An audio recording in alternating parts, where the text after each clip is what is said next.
This is Derrick Broze.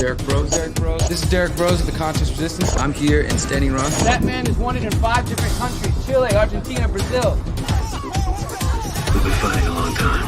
We have all lost so very much. So many loved ones gone. Don't you fucking tease that horse! You are not alone. There are pockets of resistance all around the planet. We are at the brink. Above all, stay alive. You have no idea how important you are. If you're listening to this, you are the resistance. Hey everyone, this is Derrick Broze of the Conscious Resistance Network, and today is episode 114 of the Conscious Resistance Live, almost forgot, on October 23rd, 2020, and I'm happy to be back with you guys for another week. It's been a busy couple of weeks for those of you who usually watch through YouTube. We've been banned there till yesterday, and I spent the last 24 hours uploading lots of videos, trying to get you guys caught up, and also trying not to get banned, because in the age we're living in now, there's lots of digital censorship, removing off platforms. And, you know, it's not just that people are getting their channels taken down from YouTube and elsewhere. People are having their PayPal account shut down. My friends from the Free Thought Project, they got their PayPal account funds frozen for 6 months. I've seen people getting their MailChimp accounts shut down, people getting Twitter accounts. I mean, it's all across the board. These people that are the predator class would like it if we can't survive continuing to do what we do, to spread information, to spread awareness, and to wake people up to a lot of the insanity that we're going to cover in tonight's episode. So before we go any further, I want to remind you guys to bookmark my website, theconsciousresistance.com, which is the home for all of my content, where I've been producing content since 2012. This is where you can download my books for free. You can find all of our articles, essays. You can watch our documentaries for free or purchase them. You can find a number of different podcasts, including this podcast and all of my archived episodes. And like I said, you can also scroll through here and see all of the content we've released. And that's the thing. You might be watching through YouTube or Facebook right now, but I'm constantly getting fact checked and banned, or, you know, just dealing with BS from those two mainstream platforms. And sooner or later, you're not going to see me on here, because they will delete me for the things that I'm talking about. It seems almost inevitable, even though I'm trying to do my best to still report the truth without being deleted. And if you would like to follow me elsewhere, I do recommend Float. That's this little blue ship here. And just for those who don't know, it's FLOTE, not FLOAT, FLOTE.app. But just go here to theconsciousresistance.com, click on that, follow us on Float. All my videos are there. Minds.com, all of my videos are there. Hive, you can explore the Hive blockchain. All my videos are there. Join our Telegram channel or our text update list. I think these are the most two direct ways to make sure you're getting my work. In fact, at 7 o'clock, just a couple of moments ago, those who are on my text list just got a text that said live now with the title and the link. Same thing to those who are in the Telegram channel. Excuse me. I also recommend following for my videos on Library and BitChute. These are two platforms that I support. And those are the main platforms that I'm involved in. I'm not using any others. So if you want to find my work, that's where it is, theconsciousresistance.com, as well as those platforms. And today we are going to be covering a lot of things. This episode 114 is titled Expose Warp Speed, Expose Gates, and Expose the Syria False Flag. You notice how I put the title F flag, because I'm afraid if I put false flag, somebody's going to take me down. But even maybe saying that word out loud might get me taken down. But everything you're going to hear me talk about for the next 45 minutes to an hour is going to be found right here on theconsciousresistance.com. So if you're curious as I'm going through the stories, hey, Derrick, where's that link? Where can I find that? It's right here. Everything is already linked. I've taken the time to make it easily accessible for you guys. Before we go any further, though, I do want to just kind of take a deep breath. There's a lot of crazy stuff going on in the world. There's a lot of important things to share. I know my buddy Ryan at Last American Vagabond is also just wrapping up his live stream right now, and I was listening to some of that, and he's been reporting so much good information. And as I'm going to show you guys in a moment, my articles, Ryan was just covering them. Myself, Whitney, and Ryan have been on this exposed warp speed investigation this whole month, trying to spend our precious time and energy to inform and educate the masses about what's going on with Operation Warp Speed. And we're going to get into all that in a moment. I've been trying to tell you guys about this second wave. Now they're talking about third wave. We've been talking about dark winter. You know, last night, Joe Biden used that phrase during the debates. And this coming Monday, we're going to have a brand new mini documentary similar to our style of The Great Reset, for those of you who saw that, about dark winter. My point with saying all that is there's a whole lot of crap going on. I'm headed back to Houston early tomorrow morning. I'm going to be home for 5 days in Houston, and then we are turning around and coming back this way. We are taking a caravan of people from the United States down here to Mexico, and the people who are basically concerned about what's coming and are trying to get out of the country are going to be joining us. So there's a whole lot going on right now. But even with all that, what we talk about the conscious resistance, it's not just about diving through the news. You know, I've emphasized to you guys, I don't like to talk about the daily news. I also don't want to just talk about every single little update about COVID. I want to keep it the important things, the things that I find that I think are relevant and that I don't see other people covering. So that's what we're going to be doing tonight. But a big part of that, and a part of what we call the conscious resistance, is also healing and empowering ourselves, working on our own trauma, working through our doubts, our insecurities, our fears that manifest themselves, and I believe are the true problem, are the true root of the problems that we see in the world today. I do not believe the predator class and the people who seek to dominate, to control, to manipulate, to lie, to steal, to kill, to rape are happy people. I believe they are doing what they're doing because they are desperate to maintain control. And someone who is desperate to maintain control is not a happy person. When you are at peace with your own self and your own wounds and you're healing and you're in that journey, then you don't spend your energy and time going after other people, trying to control their lives, trying to dominate them.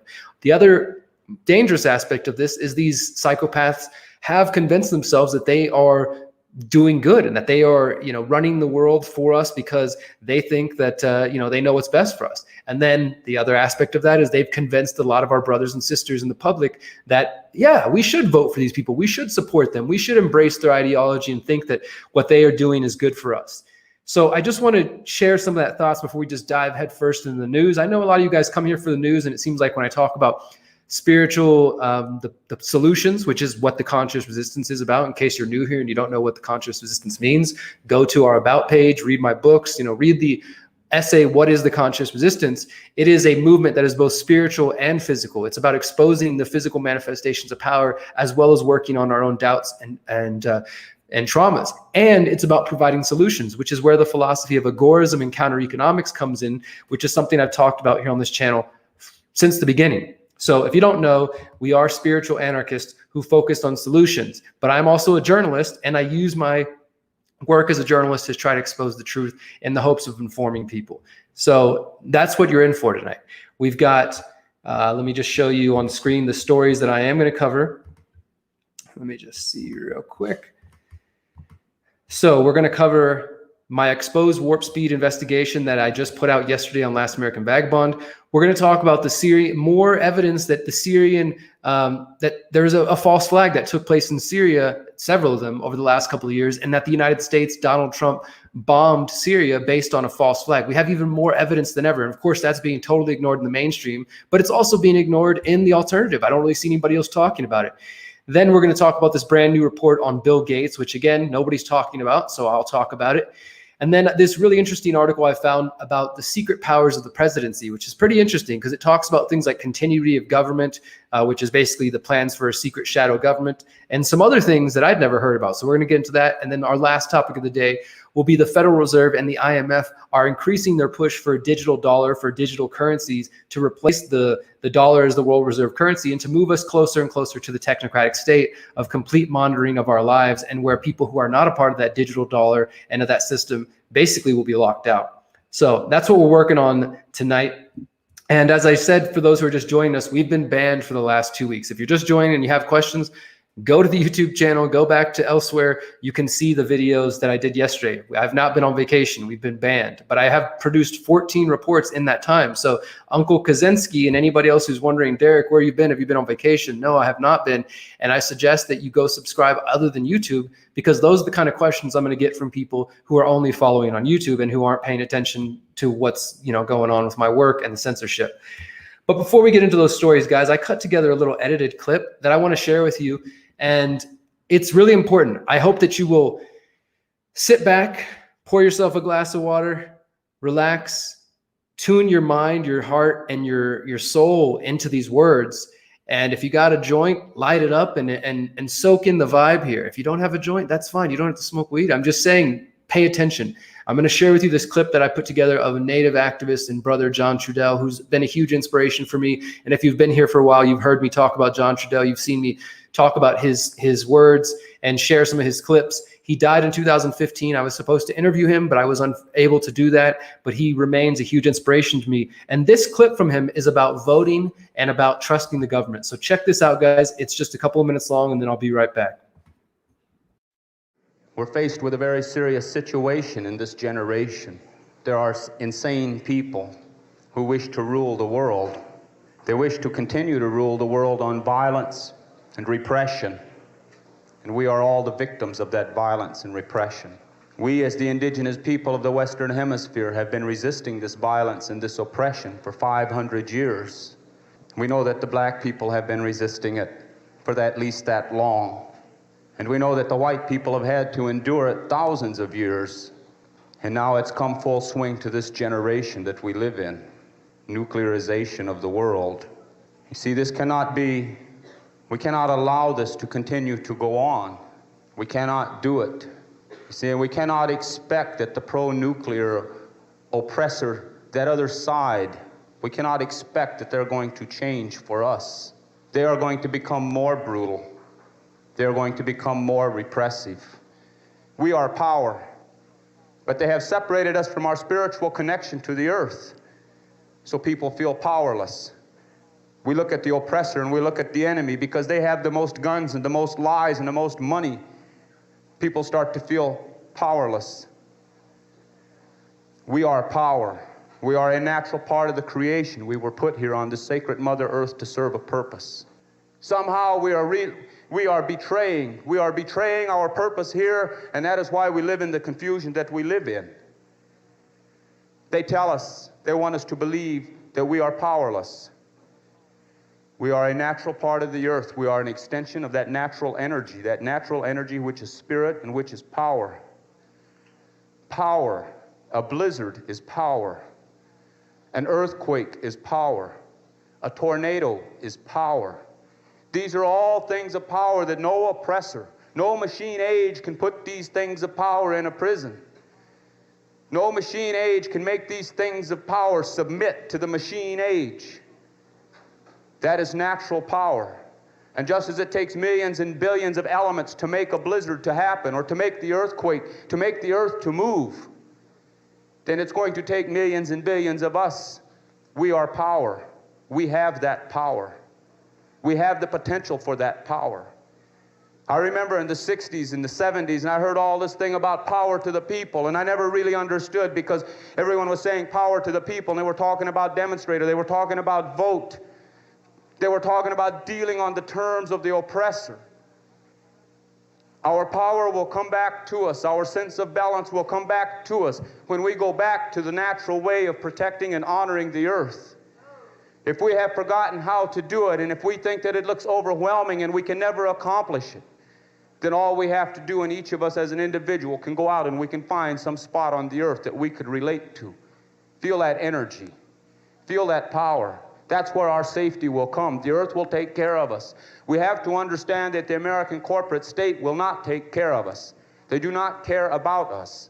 Maximize their profit. That is where their whole life value is placed upon maximize the profit. They will turn us against each other to maximize the profit because they have done it in the past. That is war, and they are waging it against us. They bribe Congress. They bribe your elected officials. They terrorize and intimidate your elected officials by getting the FBI to blackmail them. Those are acts of war. We will have to come to a time in our lifetime, and it will come in our lifetime when we are going to have to deal with the fact that the enemy has taken over your government. The government is not your ally. The government will use you, chew you up, and spit you out. You think that we are wrong? You think that we are talking unrealistically? Then go look at your elders and see what has happened to your elders in your machine-age society. See what kind of respect that they get. See what kind of a voice they are allowed into your society, what kind of input they have. All right, that was brother John Trudell. And like I said, I just wanted to take a pause before we start diving into all these stories.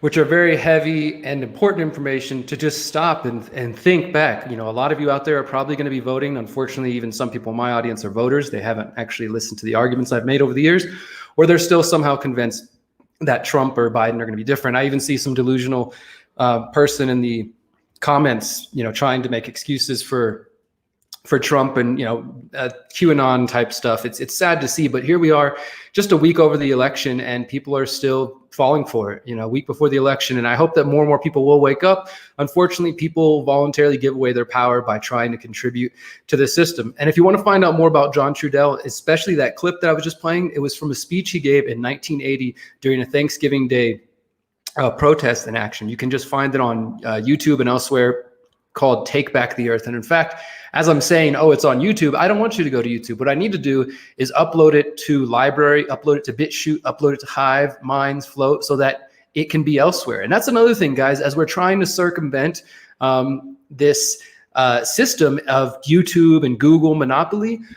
You know, a lot of normies go to these websites to search for music. I know I like to put music on in the background when I'm writing.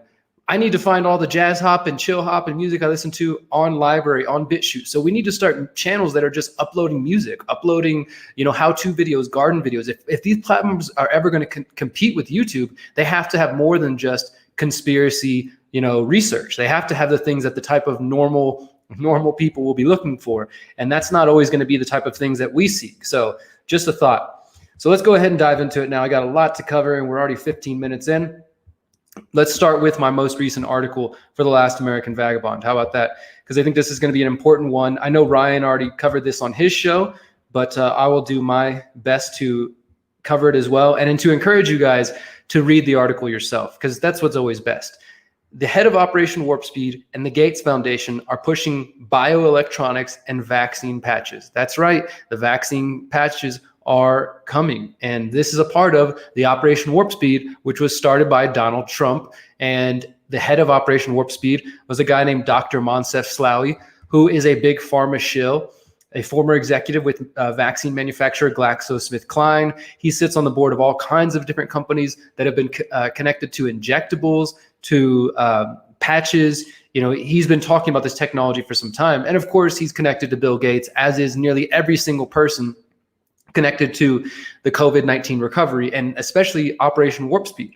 And for those who are unaware, this is a part of an investigation that me and Whitney Webb and Ryan have been doing. I know Whitney's got 2 articles. This is my second article. So we've got about 4 or 5 articles exposing Warp Speed. We've got video reports and interviews from Ryan. I know we're going to be doing an interview next week. So there is so much information out there that is available for people who want to dive into what Operation Warp Speed is. And if for those who just kind of take the mainstream version, oh, it's you know, they're trying to get together and save the world and save the country and get some vaccines. No, this is a military operation being ran mostly by Department of Defense with connections to DARPA, connections to Google, connections to Apple, connections to Moderna. And again, these companies that are working on biotechnology solutions and bioelectronics. So Moncef Slaoui, the former head of GlaxoSmithKline, was a professor of immunology at the University of Mons in Belgium. He has a PhD in molecular biology and immunology. And after his education, he joined GlaxoSmithKline from 2006 to 2015. He was a senior research and development role, and he also was the chairman of Global Vaccines. He sits on the board of several different companies. Like I said, Moderna Therapeutics, a biotech company that is one of the leading candidates for the messenger RNA therapeutics and vaccine, the DNA vaccine. And Moderna is also developing, again, one of the COVID-19 vaccines. When Slaoui was appointed to the head of Operation Warp Speed, critics noted the conflicts of interest related to him leading the... So think about this. He's holding stock in GlaxoSmithKline. He did let go of some of his stock of Moderna, but he refused to let go of $12 million worth of stock in GlaxoSmithKline, or excuse me, $10 million. And so while he's appointed the head of the recovery effort to develop a vaccine for COVID-19, he's also holding stock in the same companies that are the leading candidates. And, you know, nobody, Democrat or Republican, is saying anything about conflict of interest. You know, your savior, Trump and Q, sure are silent about Moncef Slaoui. I'm sure it's 40 chess, though. Don't worry about it. Don't think too hard. And then in a recent interview, Slaoui basically said he's going to keep his $10 million stock because it's his retirement, because he's hurting so bad he needs retirement, right?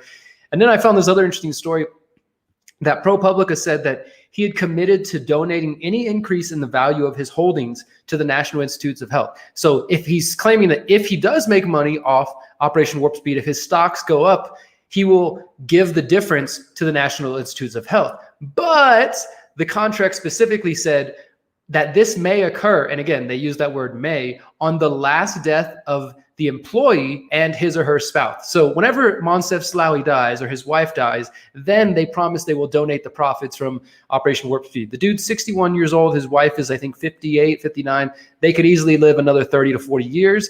And then they promise, if anybody's paying attention, that they'll donate the profits. So he's going to get to live with the profits for the rest of his life. And, those are just the financial aspects. Then we get into his other background. He's currently a partner at the Medici X investment firm, chairman of the board at Galvani Bioelectrics, chairman of the board at Sutrovax, and sits on the board of Artisan Sciences, Human Vaccines Project, and Moderna. And so all of these companies are in one way or another connected to bioelectronics. Galvani Bioelectronics was formed out of an agreement with Verily Life Sciences. Who is Verily Life Sciences? Formerly known as Google Life Sciences, an Alphabet company, and GSK. So he partners with GlaxoSmithKline, which he is at one point the head executive, partners with Google Life Sciences, now known as Verily Life Sciences, and forms a new company, Galvani Bioelectrics, which this guy is the head of. And now he's heading Operation Warp Speed. Their goal with Galvani Bioelectrics was, quote, to enable research, development, and commercialization of bioelectronic medicines, which is basically a new field of research focused on tackling chronic diseases by, quote, now listen to this part, using miniaturized implantable devices that can modify electrical signals that pass along nerves in the body, including irregular or altered impulses that occur in many illnesses. So they want to put miniature implantable devices in people's bodies. And in some ways, maybe this is really cool, right? Unrelated to vaccines, maybe you've got some like chronic pain and they figure out how to send up an electrical impulse in the body and it can fix it. I mean, I think there could be some legitimate uses for this, but in the context of the COVID-19 vaccine, knowing that this guy is working on it is pretty disturbing. GlaxoSmithKline has been working on this. And again, they say that it could be used for arthritis, diabetes, and asthma. GlaxoSmithKline, Galvani Bioelectrics is also using miniature implantable devices within the body. And this was described by MIT as, quote, hacking the nervous system. And in 2016, Moncef Slaoui, the head of Operation Warp Speed, who was appointed by Donald Trump, said, we hope to have approval and be in the marketplace in the next 7 to 10 years. It's not science fiction and it's progressing quite well. And here we are just 4 years later, and it looks like his company probably will end up being involved in this in some way. So far, just to make it clear, Galvani Bioelectronics, as far as we know, is not involved in COVID. But the reason I bring this up, because it's important to know the background and the connections to the man who is heading Operation Warp Speed, because he's going to be bringing in those types of expertise. And, it's just important to know. So, and as Whitney Webb has recently reported, Slaoui stated that the U.S. government are going to partner with Google and Oracle to monitor vaccine recipients up to 2 years. And they're going to use incredibly precise tracking systems that will ensure the patients get 2 doses of the same vaccine and monitor them for adverse health effects. And they're calling this pharmacovigilance surveillance systems. And Whitney covered that in her last article. I recommend that. And then we get into this sort of last part here with the vaccine patch. And this involves a company called Vaxxis. And Vaxxis was recently, you might have heard this name, maybe not, but on October 5th, just earlier this month, the U.S. Department of Health and Human Services, under BARDA, the Biomedical Advanced Research Development Authority, so the U.S. government basically, they gave this company Vaxxis $22 million to conduct phase 1 studies using what they call the high density microarray patch, which is basically, it looks like a little cylinder. Let me see if we got a picture of it here. I'll pull it up in just a second. But they use this, it looks like the way they describe it's a little round hockey puck. And inside it has these, micro needles, and you can apply any vaccine to that. So it's not just for COVID-19, it could be used for anything. So basically this is a replacement for the needle and syringe. It's not the actual vaccine itself. But it's interesting that Vaxxis is getting this contract. And their press release says that Vaxxis has developed a, quote, compact manufacturing system aimed at delivering more than 250 million vaccine doses per year. And the press release that announced this $22 million with the government said that, quote, Vaxis is actively investigating opportunities to improve performance of other pandemic vaccines, including COVID-19. So although it doesn't specifically say that they are involved in the COVID recovery, it does say that it could be. And here's their website, Vaxis. This is the little patch thing I'm talking about right here. So that it could be the new type of vaccine that they're giving out. And as you see it here, it's called the nano patch. The needle-free future of vaccination, engineered to directly deposit vaccine amongst dense population of Q immune cells in the skin, developing an efficient and effective immune response. So that's what we're talking about. That's what we're dealing with. Vaxis, that company, has just been giving $22 million of your taxpayer dollars to develop this in relation to the influenza and potentially for COVID-19. Vaxis CEO David Hoey said that the device could, quote, make many more doses more quickly in a pandemic response. So again, these statements indicate that the Vaxis nanopatch could be used as a method to administer an eventual COVID-19 vaccine as part of Operation Warp Speed.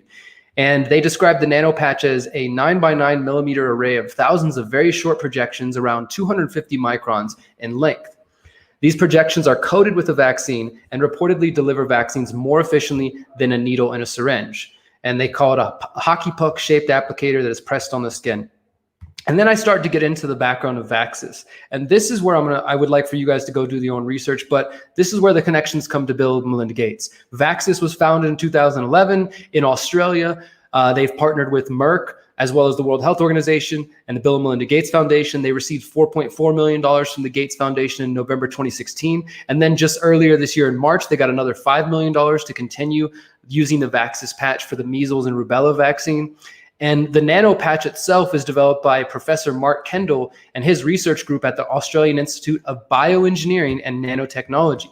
And he himself is the CEO of a company called Wear Optimo, which markets micro-wearable devices. He's also an agenda contributor with the World Economic Forum, who is, of course, pushing the Great Reset. And here you can see, look, this looks just like that quantum dot type thing that goes into the skin. This is a micro-wearable device.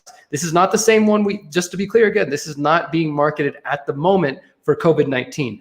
But the professor who designed the nano patch, which is being marketed as potential use for COVID-19, is also the CEO of this company. And so I'm trying to give you the context so you understand what these people are involved in.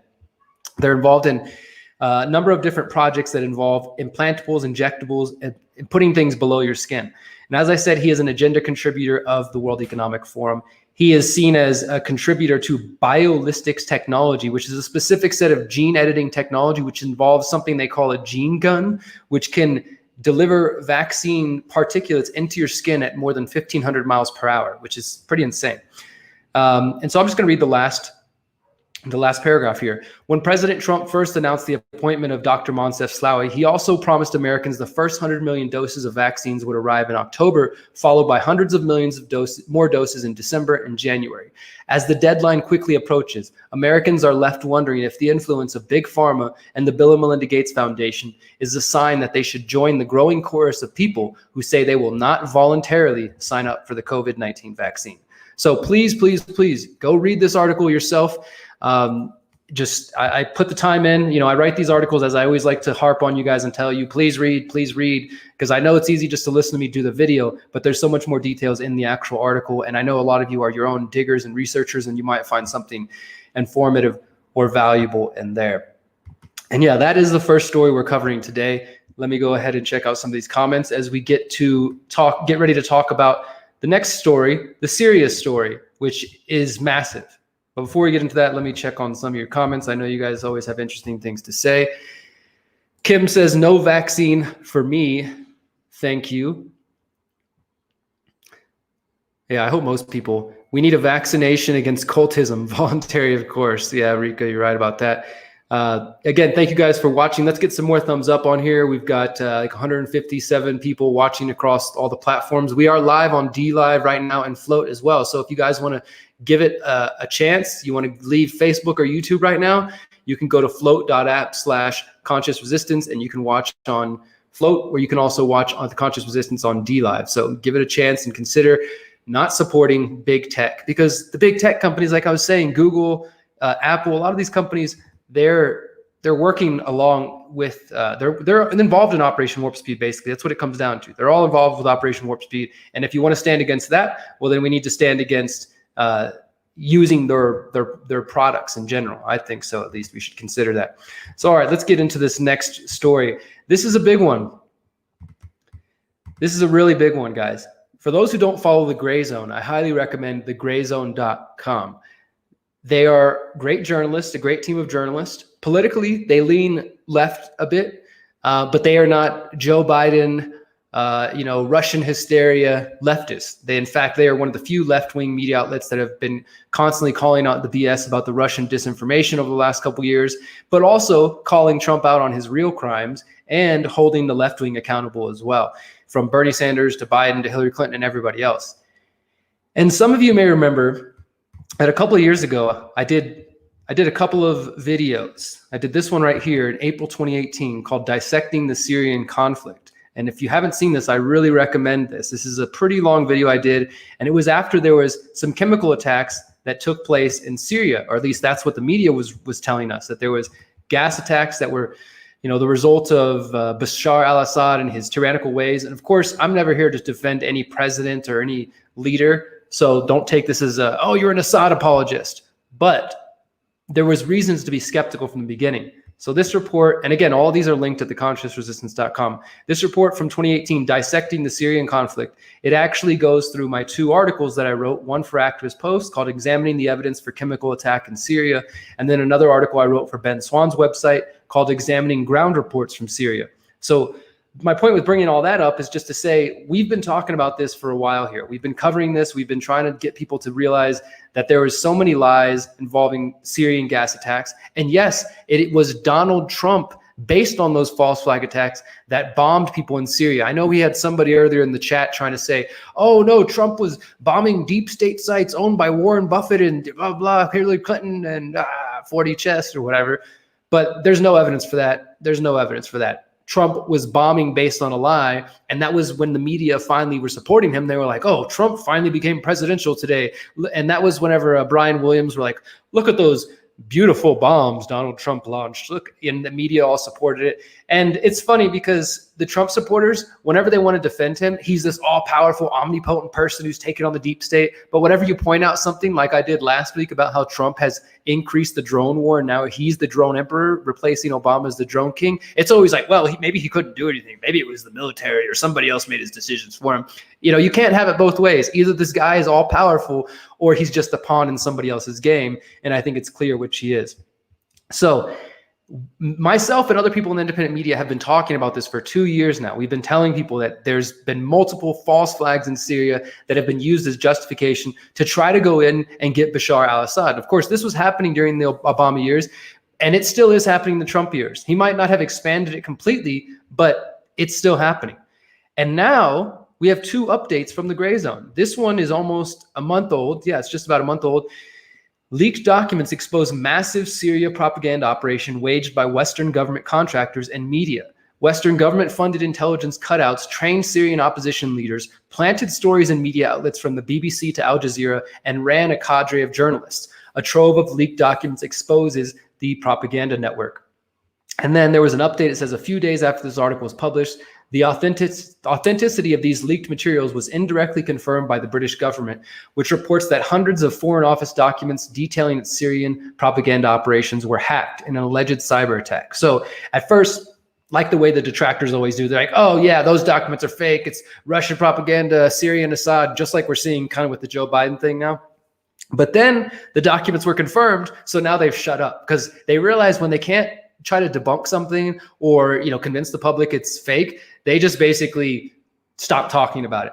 But I recommend getting into this and deep into this article here and just reading about these leaked documents, because they do show these organizations, IncoStrat, Innovative Communication Strategies, the Global Strategy Network, Albany, and ARC, these, I've never heard of these non-government organizations that are used by the government, just like the government uses, the CIA uses US aid to foment revolutions and create civil war and discontent in other nations. So that was one big expose. And again, please read these. These are all linked at theconsciousresistance.com. But then this is the big one. the ex-OPCW chief. And for those who aren't aware, the OPCW is the Organization for the Prohibition of Chemical Weapons. They are supposed to be this international body that was assigned to investigate whether or not chemical weapons attacks happened in Syria. And publicly in the mainstream, the mainstream says the OPCW found conclusively that Assad did commit these acts of war. But there was actually a civil war taking place within the OPCW as different inspectors who actually visited Syria started to say there's no evidence of this. In fact, it looks like, this was totally set up, that there were bodies brought in and they pretended like these bodies were people who were foaming at the mouth from gas attacks, just like we saw with, the fake babies being thrown out of incubators in Iraq back in the day and the weapons of mass destruction. So as the stories start to fall apart, though, the mainstream has continued to say, oh, none of those whistleblowers are real. None of those people were actually a part of the team. They've tried to discredit so many people. But now the former chief himself of the Organization for the Prohibition of Chemical Weapons, Chief Jose Bustani, defends the whistleblowers who challenged the cover-up of the Syria probe. And he is basically speaking out now in support of 2 veteran inspectors who challenged the U.S.-backed cover-up of their investigation. Bustani also reacts to the US, UK, France-led effort to prevent his testimony at the UN Security Council. This is the crazy part. The OPCW was invited to speak at the UN recently, and the US and France and UK literally blocked the ex-chief of that organization from speaking publicly at the United Nations to try to expose this. They blocked his testimony. Think about that. And this is all going on in the background where you're arguing about what Joe Biden's doing or what Donald Trump had to dump, what he ate for breakfast and what he took a dump later that afternoon. I mean, all these stupid, irrelevant stories that people are obsessing over. And we have a false flag being proven more and more every day right now. If you know that 9/11 was a lie, guys, this is the 9/11 of our time. I mean, obviously COVID is a huge scam as well, but this is clear evidence. There's so many people that are coming out and that are speaking out about this and are exposing it, but it's not in the mainstream. It's only in places like the Gray Zone. And so the Gray Zone, they actually have a great interview with Jose Bustani. This is the link I'm looking at. And I would recommend you go read that and watch that, because the entire lie about the Syrian gas attack has been destroyed. It's gone. Anybody who tries to, bring that up and tell you well, Trump did this because he was trying to stop Syria, or, we need to go into Syria because, Assad's a butcher and all these things. Look, I'm not defending him, but we know for sure that there have been at least 2 confirmed false flags lying about gas attacks in Syria. And they're going to continue to do these false flags like they've been doing for over 100 years now, to push you into war, to push you to support violence, and to use your taxpayer money, your hard-earned money, and to get blood on it. It's blood money. And Donald Trump is no different than that. Joe Biden would have done the same thing. Obama did the same thing. And whoever is going to come after will do the same thing, guys. You need to understand that these systems, the military-industrial complex, it's still in power. Eisenhower may have warned us about it, but it never disappeared. And the fact is this, that we have Facebook, who is censoring information about these topics, partnered with the Atlantic Council in 2018, right before the alternative media purges started taking place. And then we also have, the fact that they're connected to the Western NATO military-industrial complex. So my point here is that everybody needs to know that this agenda is not going anywhere. These people are here, no matter what president you're involved in. And, we need to expose that. We need to expose that voting for presidents isn't going to fix things. And I don't know what else I can really say on that story. Hopefully that you guys will dive deeper into it. I can only do so much by trying to talk about it and, hopefully get some people to think deeper about it. Because I know there's a lot going on, right? There's a lot more going on with people being distracted by the election. There's a lot more going on with being distracted about whatever celebrity garbage is being put in front of your face. And, there's so much happening that I get if you feel like you don't have the time for it, but make the time, because these topics are important. And I'm not going to give Trump credit for anything. If you want to give a politician credit for something, then have fun.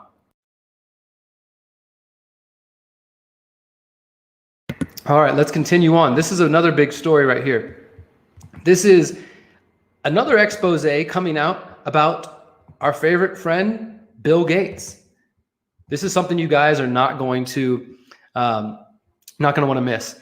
So this is coming from Navdanya International, which is a nonprofit which was founded by Vandana Shiva. She's the editor of this report, and it just came out like literally in the last few days. And this is epic. It's called The Gates to a Global Empire.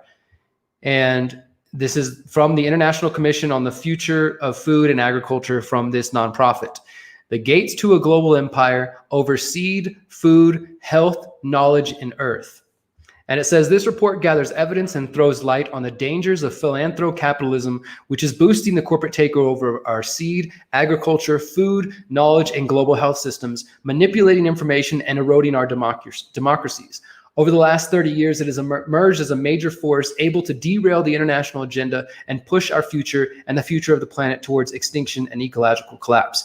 Now, what they're describing is the technocracy, the technocratic state, people like Gates and other technocrats who are using their money to form philanthropic outlets and then using that money to donate to different causes. They're making more money, they're getting richer, but they're also using that to wedge themselves. Like Gates is basically controlling the World Health Organization. He's just so connected to every aspect of the COVID recovery. And it's important for people to understand that. So this report, it involves a bunch of different people. I don't know all these people and a bunch of different organizations. I recommend you look at. What I like about this is that it's an international report. So most likely the US is going to ignore this. The Western media is going to ignore it, but it is worth reading. It's worth seeing. And here, let me see if I can open up for you guys just to show you some of the chapters here. So Vandana Shiva, she talks about establishing a global empire over life through monocultures, patents, and monopolies. Then we have this whole section here with a selection of essays and articles on the seeds, biodiversity, and how the Gates Foundation is controlling that. Biopiracy, the plunder of biodiversity and knowledge. Then we go through piracy through patents, how they are using GMOs, the GMO bananas, and how they're gaining control over international agriculture in Argentina and Africa, all over the place. They call his seeds the seeds of surveillance capitalism. Then we have section 4, one empire over food, force feeding us GMOs and fake food. The golden rice hoax, it gets into all this stuff, lab-made breast milk and lab-made meat. These are all things that Bill Gates is funding. Like every single one of these, his foundation's involved in. One empire over media, health, and education. We've talked about how Bill Gates funds the fact checkers that are fact checking my Great Reset video on Facebook. The power of propaganda, the language of persuasion, messengers of Gates' agenda, how the Cornell Alliance spreads disinformation and discredits agroecology, colonizing education. He's getting involved now into the education, colonizing global health, the philanthropic monopoly of Bill and Melinda Gates. Number 6, one empire over the earth, amplifying climate change and accelerating the sixth mass extinction. And they talk about how he is involved in funding geoengineering. Particularly this one essay is called The Sugar Daddy of Geoengineering, Driven to Extinction, how Bill Gates brought gene drive extinction technology into the world, scientific terrorism, global resistance to genetic extinction technology. The Gates Foundation hired a PR firm to manipulate the United Nations over gene drives. I've written about that before. And then a conclusion. So every single one of those essays, I mean, there's like 20 or more in here. And this is all the evidence you could need to convince your friends who are still convinced that Gates is some good guy. If they will actually read this and take a look at it, then they will understand what's actually going on. But until then, they're basically going to be assuming that people like Gates and, let me just kind of give you a brief anecdote. I had a friend that I do care about. He's a good guy, but for some reason in the last couple of days, he wanted to debate me about, well, why are you attacking Bill Gates? He seems like he's doing good and he's a good guy and yada, yada, yada. And in fact, it wasn't even just like, hey, maybe Gates is a good guy. Maybe you got it wrong, Derrick. You're not always right. There was some of that, but it was also like, what have you done for humanity? I don't see you giving money to people. I don't see you, donating millions and millions of dollars. And that's the thing is like people assume that they see these guys, quote, giving away money, which is not really what they're doing. They're getting richer. And it's like, hey, well, they're good. They're doing good things. He's helping babies. He's, vaccines and blah, blah. While Gates completely ignores, like, why doesn't he care about clean water, fixing clean water if he really wants? Instead, he's obsessed with giving people vaccinations. And these are things that we need to pay attention to. One last note I will make on Bill Gates while we're at it. I just saw this report just a little bit ago. see if I can open this and share with you. Bill Gates is now making claims that things are not going to go back. Well, he's not even saying they're going to go back to normal in fall 2021. He's saying they won't be normal by then. So don't be hopeful for that. Don't think that, it's going to be, that things are going to be okay for you. Actually, I can't pull it up. I'll just read it to you. This was an interview he just gave to Yahoo Finance editor-in-chief just about a week ago, and it was part of the All Markets Summit on Monday. He said, the slowness on the global response means that, fall 2021 won't be completely back to normal. So just to make it be clear, Gates is out there saying that, things won't be going back to normal. So don't you dare get that in your head and thinking that everything's going to be okay for you. But the Gates agenda, they have another plan that you should be aware of. It's basically a plan for global domination. I mean, you can call it crazy, whatever you want. This guy is involved in every single aspect of everything bad that we should be concerned about. I just covered the other story about the bioelectronics. All of those things are being funded by Bill Gates. So I'm glad to see that there's more efforts to expose Gates. Unfortunately, it's coming from India. It's internationally, and most Americans couldn't give a shit about anything that doesn't happen that doesn't happen inside their borders. A lot of Americans just think that the rest of the world is just there to serve America. They really couldn't care about another nation. Before we get into our next story about presidential powers that are not just being held by Donald Trump, but that are held by every single president, I want to add a little addendum to the last story we were covering about, talking about how Trump supports war and all this, and these people. I talked about the Syria thing and how Trump was bombing in Syria. This just was reported just like an hour before I started. U.S. drone strike kills al-Qaeda-linked fighters in Syria and 6 civilians.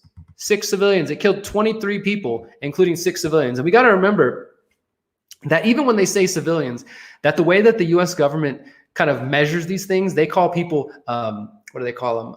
Combatants, right? So if somebody is a man who's of military age, they're considered to be a combatant. Even if they weren't directly involved with any kind of conflict, had no terrorist connections or whatever, they can just label them combatant and say, oh, well, we killed them. Oh, yeah, there were a few civilians there, but don't worry about that. Nothing to see here.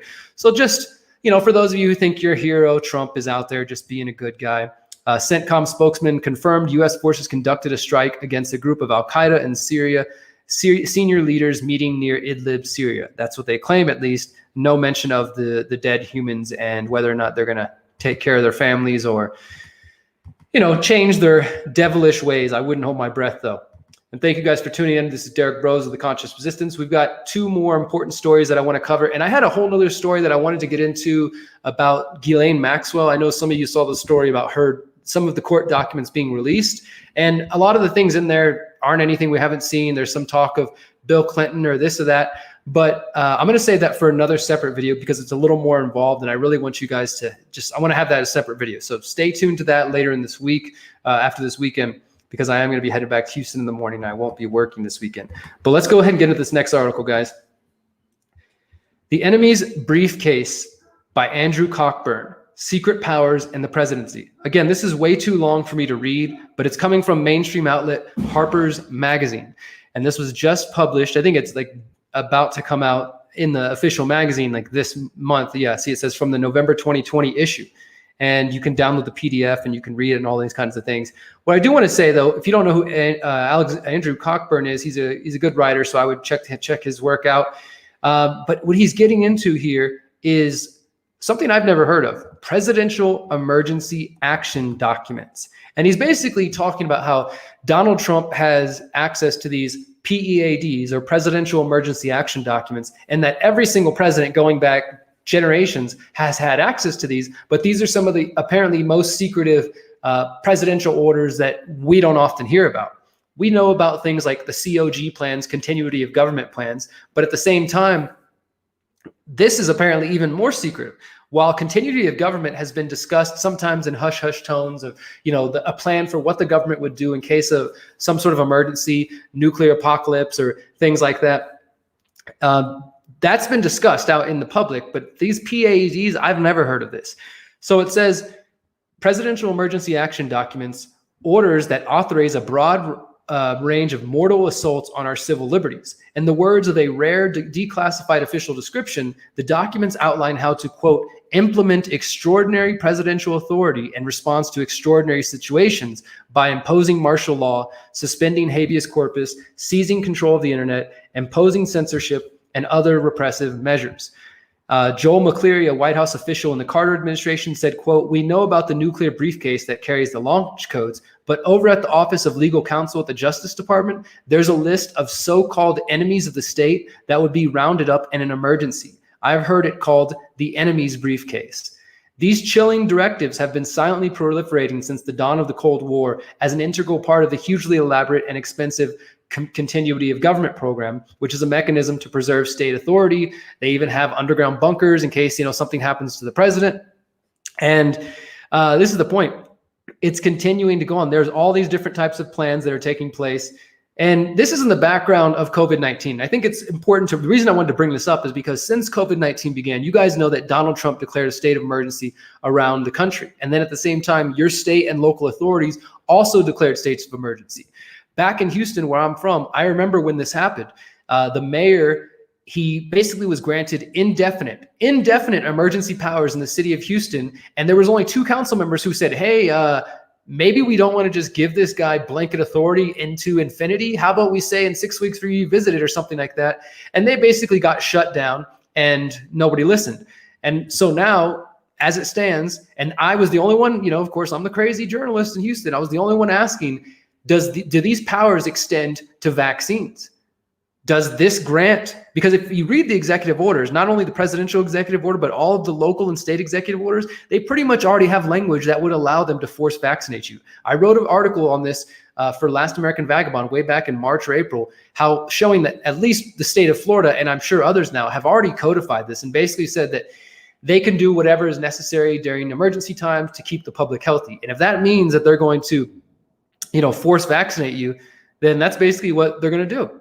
That's what it's going to come down to. So think about that. We've got these continuity of government plans. We've got these presidential emergency action documents, what is known as the enemy's briefcase, a secret set of rules that will allow the president to impose martial law, suspend habeas corpus, seize the control of the internet, impose censorship. I mean, I would say, guys, and I know others have said this, because we've been in a state of emergency since 9/11, it was issued in the days after 9/11, and every single president in Congress has continued to issue the state of emergency.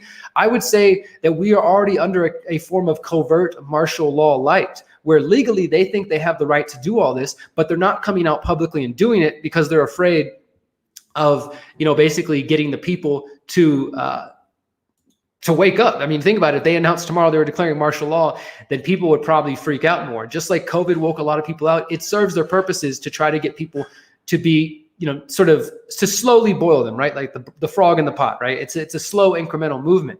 But all of this is in the background. This is what's going on, guys. They have these emergency powers, these presidential emergency action documents.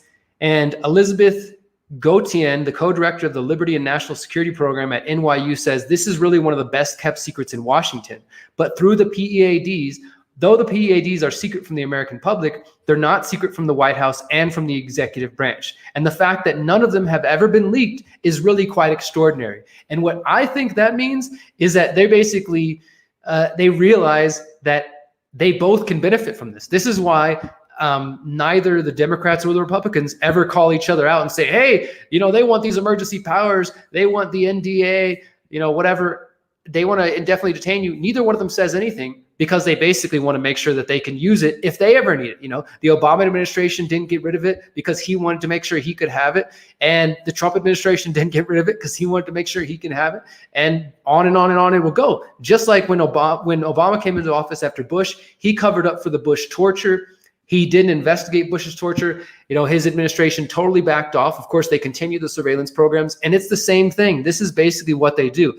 These types of programs exist, and they're not going anywhere. And there's really, it goes on in here, and they go deep into the history, how this goes back to Franklin Roosevelt, Truman, World War II. Let me just see if I can. Now, just here's an example for those of you who forgot about this history. Franklin Roosevelt, for example, invoked emergency powers when he incarcerated 120,000 Americans of Japanese ethnicity. One of them Fred Korematsu, a 23-year-old welder from Oakland, California, refused to cooperate and sued. His case reached the Supreme Court, which duly ruled that the roundup of U.S. citizens had been justified by military necessity. Justice Robert Jackson, one of the three dissenters, so one of the judges that was like, hey, this is some crazy shit, he wrote that the emergency used to justify the action would end the principle of arbitrary power sanctified by the court decision. And he said, quote, this would endure into the future, a loaded weapon ready for the hand of any authority that can bring forward a plausible claim of an urgent need. And he says, Jackson's warnings now ring louder than ever, given the spectacle of a president who revels in displays of arbitrary power. And it's not just about Trump. This is about, again, any single president could use these powers. So I know many of us have talked about continuity of government and heard about this over the years if you've been deep into the conspiracy community for a while, but I've never heard of these presidential emergency action documents. And it's just more bureaucratic, like it's documents, right? But this is real. This is real life, guys. They've already used it during the Japanese internment. They've used it after 9/11, and you better believe they could use it again. And this is why I've been telling people, you need to be prepared for what's coming. We're just a week and a half away from the election. Last night, Biden talks about dark winter. There's apparently we're already in a third wave. I don't know if you guys knew that. I don't know where the second wave went, but we're in a third wave, and there's talk of civil unrest after the election and chaos. I mean, there's a lot of things going on in the background, and all of this gives the governments the perfect excuse they need to try to clamp down and declare some of these emergency orders. You know, I mean, I hope you guys really think about that. And I want to just add this into the context of this before we get to our last story about the Fed digital dollar, guys. If for those of you who have read Whitney Webb's articles about Cyber Reason, the Israeli and U.S. tied company that was doing simulations of the U.S. election, and in their simulations, they said that hackers hacked smart cars and were crashing into voters. They were also hacking the electric grid, and they were bringing down the power, and they were hacking the 9/11 systems, and the elections got canceled. Yeah, that all sounds like crazy fantasy, but that's another one of the reasons I've been telling people to be careful. And then just today, I saw these articles, guys. Let me show you this right now. I saw this one here that could be nothing. This could be totally random. So please don't take this as me fear-mongering. This is just me trying to show you what's happening in the background. Exclusive from just this morning, National Guard called in to thwart cyber attack in Louisiana weeks before election. The Louisiana National Guard was called in to stop a series of cyber attacks aimed at small government offices across the state in recent weeks, according to two people with knowledge of the events, highlighting the cyber threat facing local governments in the run-up to the 2020 presidential election. I mean, isn't this just perfect? Just a couple of days ago, they say, we have evidence that Iran and China and Russia are trying to interfere with the U.S. elections, and now we're getting this word that there was Louisiana National Guard having to get sent in because of attacks on the power grid. And this follows a similar case in Washington state, according to a cybersecurity consultant, where hackers infected some government offices with a type of malware known as ransomware, which locks up the systems and demands payments to get back in. So this could just be some random crazy hackers. But according to experts investigating the Louisiana incident, they found a tool used by the hackers that was previously linked to a group associated with the North Korean government. Now, is that true? I don't know. But I'm just saying, if you know about Cyber Reason, and if you read those articles, or if you watched my reports when I talked about this, guys, this could be an early sign that if just be aware. If you start hearing news reports in the next week that there are cyber attacks taking place around the country, get ready. There's a very real potential that they could bring down the electric grid. They being, I don't know, real hackers, potentially. False flags, more likely. But either way, you need to be aware of whatever's coming, guys. Now let's get into our final story of the evening. Thank you guys for listening. Of course, this is Derrick Broze with the Conscious Resistance Live, episode 114. If you're new here, please do like, follow, share, subscribe, all that good stuff. Visit theconsciousresistance.com, and you can find all of our alternative platforms where we're doing this important work. And you can also subscribe to our email newsletter, sign up for our text list, join our Telegram channel. If you want to support on Patreon monthly to help me continue doing this, all of that is greatly appreciated. But I appreciate it, guys. I appreciate you just being here, especially those of you who came back after our 2-week YouTube ban. So here's our final story of the evening. The Federal Reserve Bank of England just gave a speech the other day. Loretta J. Mester of the Cleveland Fed on September 23rd, at the 20th anniversary of the Chicago Payment Symposium, she gave the keynote address. And this is the speech. We're not going to get all into it, but it talks about payments in the pandemic. And they talk about their digital payment system, which if you haven't heard, it's starting to be called FedNow. It's at least the one version of a digital payment system. And as you can see here, they're using COVID as the excuse for it. This is from the paper. It says the spread of COVID-19 heightened the reliance of businesses and individuals on digital services and faster connectivity as many employees began to work from home and consumers turned to online shopping. Oh, it's just so perfect for them, right? It just worked out so great. The most important, and where'd it go? So yeah, they're talking about pandemic basically leading to a need for more consumer to consumer cross-border payments. This is not crypto. I know a lot of you are terrified of crypto because you don't understand it. This is a digital currency. It's not decentralized. It's going to be centralized and ran by the Federal Reserve banks and the IMF. And of course, you better believe that when they eventually, the governments agree to come, give out millions and billions of more dollars to their buddies and give you a $1,200 check, that it's probably going to come in the form of a digital payment system via their digital wallet that they're talking about with FedNow. Let me see if I can actually find that phrase. FedNow. There you go. FedNow, the Federal Reserve's FedNow service, which is currently being built, will be an around-the-clock service whereby payments can be originated, cleared, and settled within seconds. The service is expected to clear public benefits in the form of safety, efficiency, and accessibility of instant payments. And as I said, while COVID-19 has affected many parts of the payment system, it has not slowed down our work on FedNow. Our goal is to bring FedNow to the market as soon as practically possible. The target release date remains 2023 or 2024, but we will announce a more specific time frame once additional work is completed. My guess is they're going to figure out how to speed that up pretty soon here. So that's what the U.S. Federal Reserve, the central bank enslavement system, is working on right now, a system of FedNow for digital payment systems. And then we also have this even more recently from the International Monetary Fund, which is, of course, connected to the World Economic Forum, the World Bank. These are the globalist institutions that are trying to push us towards a one world currency and complete control for all of our lives, basically. And this was just released 4 days ago. Digital money across borders, micro-financial implications. And some of this, again, it could have uses that could be convenient. The beautiful thing about crypto and Bitcoin is for the first time in history, people were able to exchange value without a bank. I could have a thumb drive or a little SD card with $100,000 worth of Bitcoin, and I could keep it in my pocket and walk across the border. But if you try to cross the border with, cash, they're going to take it from you. They're going to tax it from you. And then also if you I could do the same thing with my card, but you're using a bank in that system. And a lot of you are still using Bank of America, Wells Fargo, Chase Bank, the banks that have been robbing the American people for over 100 years. What's wrong with you? Have you thought about that yet? Go check out a credit union, decentralize, unplug from the banking system, stop supporting them. Hello, you're supporting your own enslavement. Just a thought, planting seeds, throwing it out there. Think about it. So the IMF, though, is calling for the creation of digital technologies, and these include central bank digital currencies and the so-called global stable coins proposed by large tech companies and platforms. This paper explores the complex interactions between central bank digital currencies and global stable coins across borders and discusses the potential micro-financial effects. So this is just a paper considering it. The point here is that they are working on this. These plans are moving forward. Here's this article from about a week ago at coindesk.com. IMF, World Bank, and G20 countries to create central bank digital currency rules. International financial authorities in 20 of the world's largest economies are establishing official standards for regulating and issuing sovereign digital currencies.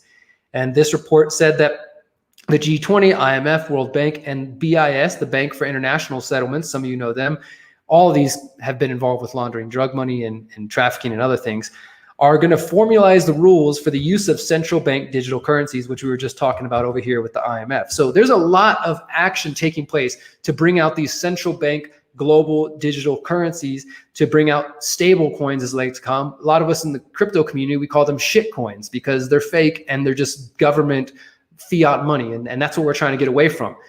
So all of these things are converging right now, guys. You have the push towards what we talked about earlier, bioelectronics, Galvani bioelectronics, and using contact tracing apps, using patches, wearable technology, cell phones, Fitbits, all this stuff to work with the contact tracing app so they can track you everywhere you go, so they can make sure the people who get the vaccines, that they monitor them and track, biohealth surveillance and study all your vital signs. And at the same time, they're pushing towards digital currencies so that they can track and trace everything because, they want to make sure that the unbanked of the world, can get on board with the banking system. And so you have the push towards digital currencies, the push towards biometric digital IDs. Immunity passports are now being tested. We talked about that recently. Those are being tested already in London and other places. There's dozens of them that are being promoted out right now.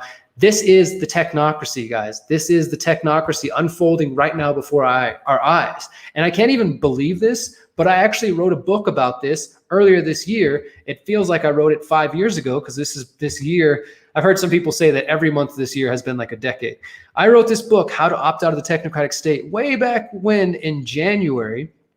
It was officially released on January 31st, so barely 9 months ago. And this book has pretty much talked about everything that's happening right now. I wrote this and released this prior to COVID, all that stuff. So there's no talk of immunity passports, but there's talk of mandatory vaccinations, biometrics, social credit score, everything that we're seeing now that I just talked about, the convergence of these things. I wrote about it and I tried to provide solutions, guys. The solution is agorism, it's counter economics, it's opting out of these systems. It's removing your money from their banks. It's removing your kids from their schools. It's removing your minds from their mining system. It's turning off the TV. It's turning off the propaganda. It's educating yourself. It's healing your wounds. It's loving yourself, loving your neighbor, empowering each other, lifting each other up, unplugging from their grid ASAP. Like that's what you need to do if you really, really want to survive. Because otherwise, if you're just watching this all like it's, infotainment, conspiratainment, my friends, you are going to end up in a situation where you will have to get the vaccine because you didn't make any other plans, because you didn't form a freedom cell or a pod or a hive or a hub and start working with your neighbors, because you didn't visit freedomcells.org and start getting organized. And now you're stuck left with these guys at your door saying, hey, we're here to vaccinate you, and you don't have a freaking plan. So if you care about your family and friends, start being proactive. Start thinking about, what am I going to do if they say I can't work without this vaccine? What am I going to do if they say I can't work, live, play, travel, eat without this immunity passport? Do you have a plan? Are you growing your own food? Do you have networks and connections with the local farmers so that you can totally bypass the unsustainable industrial farming and food distribution system? Because the reality is, we do need a great reset. We need a greater reset. We need the people's reset. We don't need the World Economic Forum, Bill Gates, technocratic, centralized, top-down control reset. We, the beautiful, powerful people, need to recognize that we do need to help the Mother Earth heal, and that we need to heal each other. We need to work together and collaborate. We need to get past the divisiveness, past the political bullshit, and we need to make sure that we are the ones that are directing this reset, because these systems are unsustainable. And we have been dealing with and accepting the lies and the bullshit from these people for so long. And it's time that we shake off those shackles and we say that, no, we are no longer going to play your game. We are no longer going to submit to this machine age, to this technocratic control grid. We are going to reconnect to the Mother Earth. We're going to reconnect to our own hearts and minds. And we are going to say, God damn it, I'm a human being and I deserve to be free. And I won't be under your chains. I won't allow you to chain my mind. I won't allow you to mine my mind and to wear my heart down. I will not wear your fucking chains. I will not take your vaccine. I will not take your digital passport. I will continue to strive every day to live free, because I'm a powerful, beautiful, free human being, and nothing is going to stop me from claiming my birthright to live that way. That's what you need to do. That's what you need to think about. That's what you need to be focused on. Fuck this election and fuck Trump and fuck Biden. Start thinking about how you're going to take care of your family in the bigger picture, because it doesn't matter which corporate party sits in the White House. The Great Reset is coming. These plans are in motion, and they are not going to go away whether Trump or Biden get in office. Do you think all of a sudden, if Trump gets elected, the IMF and the Fed are just going to stop working on their digital currencies and the rollout of these immunity passports? The wheels are already in motion. The wheels are in motion, my friends. And if you care, then you need to be proactive. If you've heard me say that word agorism and counter economics, and you just like, oh, that's cool, it's whatever, I'll think about that someday, please think about it now. Go to theconsciousresistance.com, type in AGORISM, agorism, and counter economics. Read the essays, watch the videos, download my books for free. I'm not saying I have all the answers, not by any stretch of the imagination, but I know that it is at least part of the solution, because sitting on your ass and doing nothing, sitting around waiting for your savior Q, Trump, or anybody else to save you is not the answer. Your creator wants you to take care of yourself. Your creator wants us to come together and to build a better world and to show why we are here. I do believe that we are here for a purpose and that we are here in this beautiful, crazy time to be the ones to change it. If you're hearing my voice, if we're connecting to each other right now in this moment, or whether you're watching this later or whatever, that means we are supposed to connect. Take the initiative, make the effort. Don't just sit by on the sidelines and allow your life to be dictated by other people. You are powerful, you are beautiful, and you are free if you want to be. It's up to you to decide when that starts. Because what we do right now, my friends, the actions, the inactions we take right now are going to decide the future of the 7 generations.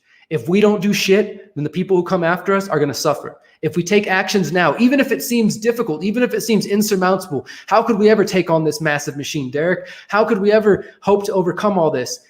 Even if it feels overwhelming, my friends, I promise you it's not. And if we don't start, we'll never get there. We have to start now. We're doing it for the 7 generations and beyond, the people we will never meet, our great-great-great-grandchildren, or even if you never have kids, the people that will come after us. Right now, their destinies are still being written. And it's based on what we do today.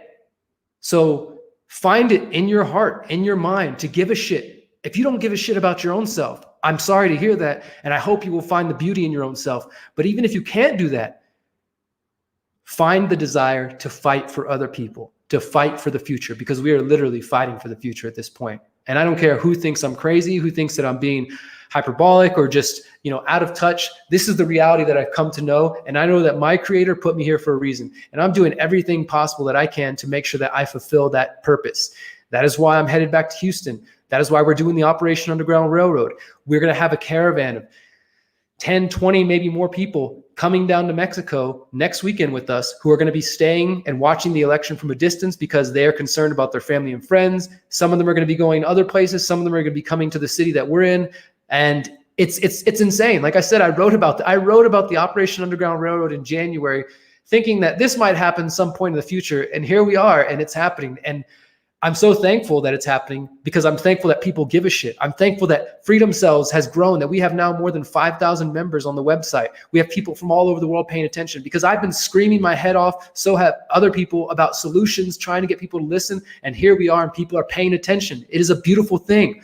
Be a part of it. Don't miss out. Get off your ass. Push yourself. Get out of your comfort zone. You can do it. Yes, you. I'm talking to you, the one who thinks that you can't, the one that thinks you have nothing to offer, that you have nothing to share, that you have no purpose, nothing to contribute. You do. Your existence is contributing. You being here, you standing up and saying, hey, I'm alive and I'm here and I'm breathing and I'm not just going to take this. That means that you're here with us, brother, sister.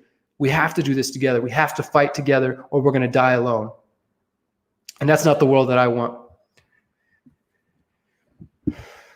All right, guys, I think I said enough tonight. I appreciate everybody who's listening to me, and I hope my long-winded rants don't push you guys too far away. Sometimes there's things that are just weighing on my heart and my soul, and I got to get them out. And, the one last note I want to make is that I have a bad habit that I'm trying to break, but also sometimes I think it serves a purpose. But in the interest of being honest and genuine, I have a bad habit of sometimes calling people dumbass and delusional or morons, and like I said, sometimes I think these are well-deserved. What people don't understand, people mistake consciousness and compassion with being this, I'm never going to say anything bad. I'm never going to, call out anything. And I'm just going to, everything's fine. If somebody wrongs me, I'm just going to, turn the other cheek. I don't believe that's what compassion is. I don't believe that's what consciousness is. I do think compassion sometimes is being brutally honest and saying, look, I love you, brother or sister, but you're fucking ignorant and you need to wake up. Okay. So I believe that. Yet at the same time, I also know that social media often brings out the worst in me, particularly Facebook, because on Facebook, I deal with the most normies. My YouTube channel, you guys pretty much know what's up. Float, Minds, all the alternative platforms, you guys are already awake and in the know. But in Facebook, I deal with a lot of normies, and they want to come debate me and challenge me. And I don't mind being challenged. Every person should be challenged in one way. Nobody is above or beyond challenging. But sometimes, particularly yesterday, I reduced myself to a level of communication that I know is not truly how I want to communicate with people. And so yesterday I posted something on Facebook about immigration and Trump, and I was calling out Trump supporters for saying, hey, you guys are all talking about save the children, save our children, but then none of y'all say shit whenever there's 500 missing kids from immigration who maybe they're getting trafficked, and that's a part of Trump's policies. And so I posted that, and of course all these people came out and, oh, no, defending Trump and just whatever. The debates are not important. What happened though is it just resulted in me not communicating in a way that I think is reflective of who I really am. And so I thought about it last night because these things do weigh on me. And this morning I woke up and I sent some messages to these two different ladies that were debating with me and basically said, like, look, I think you're totally wrong. I don't agree with you, but I don't need to communicate with you that way. And I'm sorry, I hope you have a nice day. Let's just go our separate ways, but that's not who I want to be. And yeah, I just want to put that out there that none of us are too big to admit when we're wrong. And sometimes I can be wrong. Sometimes, just like anybody, but sometimes I can communicate with you guys in a not effective or healthy way. And I say that for myself, right? Because the one thing that sometimes I'll see people say, oh, well, you sure are rude to your audience, you're going to lose followers. And for one, I don't really care. I don't do this. This isn't a personality contest where I'm trying to impress you guys to make sure you follow me. If you follow me because I have good content, cool. But if you unfollow me because I call you a moron or a dumbass and then I guess that's my bad or whatever. But I guess what I'm trying to say is, while I'm trying to be respectful and compassionate, also don't come to me and assume that I owe you anything or that it's going to be a big deal if you tell me, well, I'm unsubscribing, bye. It's always funny when people do that, but I don't want to get on too lost on this tangent. All I'm trying to say is that, look, I can do better. I'm always striving to do better. I am a human being. I'm a journalist. Journalistically, I've never written anything that I've made up. I've never failed on that end. But as a human being, I can falter just like anybody else. So if I've called you moron, if I've called you dumbass, hopefully you didn't deserve it. And if you did deserve it, then maybe rethink the crazy things that you're saying. All right. Yeah. So it's been a pleasure to binge watch all your videos today. I appreciate that. Double down. Yeah. For those who have been tuned in, look, guys, since the YouTube channel came on last night, I went ahead and I turned back on, I uploaded a bunch of new videos. We haven't got deleted yet. So I uploaded new videos today, including the 6th International Freedom Cell conference call. There's a lot of things to check out this weekend. So if you're new here or if you haven't got caught up, and because I've been gone for 2 weeks, please go ahead and binge on the channel this weekend. There's about 2 or 3 hours or more worth of content, and they're all important stories. So I really appreciate everybody who's listening, everybody who's sharing my work. Please continue to share what you can. And yeah, thank you guys for everything, because I can't do this without you guys. So I'm going to go ahead and end. And you know what, guys? I'm going to play the John Trudell clip again, and I'll be out of here just because I think it's a good clip, and I know some of you appreciated that. So enjoy this clip. Again, this is Native activist John Trudell. Brilliant, brilliant man, and just so empowering. Really just sit back and listen to the words. Stop typing for a second in the chat and just listen. Try not to be distracted. It's only 4 minutes and 20 seconds long. Listen to John Trudell's words for 4 minutes and see if these words don't hit you in the heart and connect with you in the heart, because they almost bring me to tears every single time I hear them, especially if you listen to the 25-minute speech. It's called Take Back the Earth, John Trudell, on YouTube as well. So thank you guys so much for listening. I really appreciate everything. Remember to like, follow, share, subscribe. And yeah, let's keep kicking ass, guys. I'll see you on Monday, and next week we will do another episode of the Conscious Resistance Live. Until next time, remember that you are not alone, that your voice matters, your life matters. And even if you feel like nobody else cares, I care. Let's work together. Let's collaborate. Let's build that better world that we know is possible. Remember, you are powerful, you are beautiful, and you are free. Peace. We're faced with a very serious situation in this generation. There are insane people who wish to rule the world. They wish to continue to rule the world on violence and repression. And we are all the victims of that violence and repression. We, as the indigenous people of the Western Hemisphere, have been resisting this violence and this oppression for 500 years. We know that the black people have been resisting it for at least that long. And we know that the white people have had to endure it thousands of years. And now it's come full swing to this generation that we live in. Nuclearization of the world. You see, this cannot be We cannot allow this to continue to go on. We cannot do it.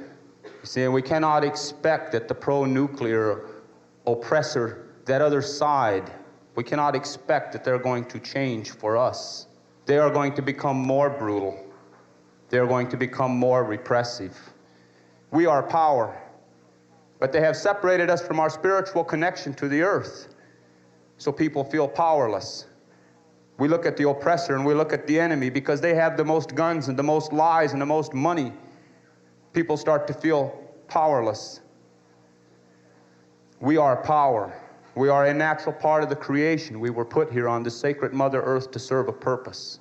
Somehow we are betraying our purpose here, and that is why we live in the confusion that we live in.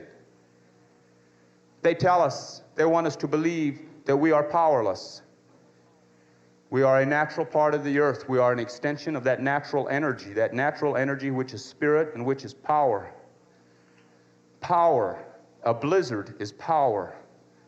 An earthquake is power. A tornado is power. These are all things of power that no oppressor, no machine age can put these things of power in a prison.